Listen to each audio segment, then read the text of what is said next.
আমি সুস্মিতা। অনেক দিন পর আবার একটা নতুন রান্নার ভিডিও নিয়ে হাজির হলাম। আজ তো শনিবার আর আজ তো নিরামিষ, তাই আজ বানিয়েছিলাম পনির পাতুরি।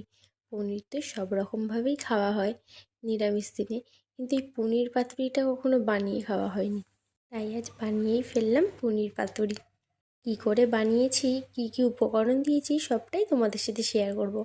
আবার প্রথমেই একটা বাটিতে 1 চামচ মতো সাদা সর্ষে, 1 চামচ মতো কালো সর্ষে নিয়েছি 2 চামচ মতো পোস্ত, কিছুটা পরিমাণে কাজু বাদাম, আর নিয়েছি চালমগজ। এখানে কাজু বাদাম দিয়ে চালমগজ নাও দেওয়া যায়, আমার কাছে দুটোই ছিল তাই দিয়ে দিয়েছি।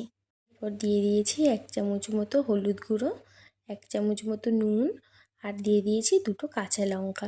এখানে কাঁচা লঙ্কার পরিমাণটা আপনারা বেশি বা কম নিজেদের মতো করে নিতে পারেন। দিয়ে একটা পেস্ট বানিয়ে নিয়েছি। এরপর পনিরটাকে আমি 4 টুকরো করে নিয়েছি আর চৌকো চৌকোভাবে কেটে নিয়েছি। নিয়ে মাঝখান থেকে আরেকটা করে ভাগ করে নিয়েছি, যাতে নুন ঝালটা একদম ঠিকঠাক থাকে। ওই পনিরগুলোর মধ্যে নুন, হলুদ আর কিছুটা সর্ষের তেল মাখিয়ে আমি সাইড করে রেখে কলা পাতাগুলোকে গরম জলে ভিজিয়ে রেখেছিলাম। সে কলা পাতাগুলোকে তাওয়ার মধ্যে ভালো করে সেঁকে নিলাম। নুন হলুদ মাখানো পনিরটার মধ্যে এবারে সর্ষে পোস্তর পেস্টটা দিয়ে কিছুক্ষণ মাখিয়ে নিয়ে ওর থেকে আর একটুখানি সর্ষের তেল ছড়িয়ে দিয়েছি। তারপর থেকে সামান্য অল্প পরিমাণে একটু চিনি ছড়িয়ে দিয়েছি।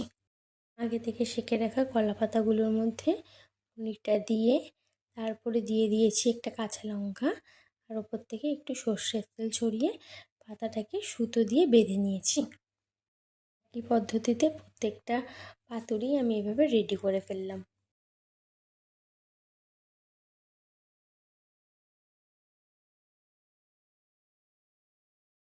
পাতুরি ভাপানোর জন্য একদম রেডি।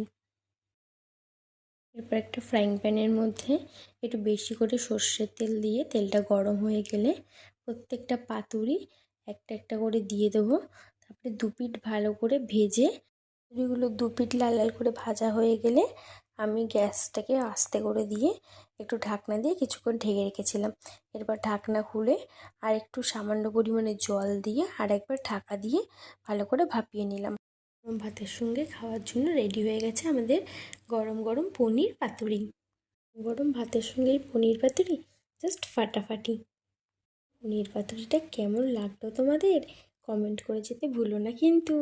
আজ তবে আসি, টাটা।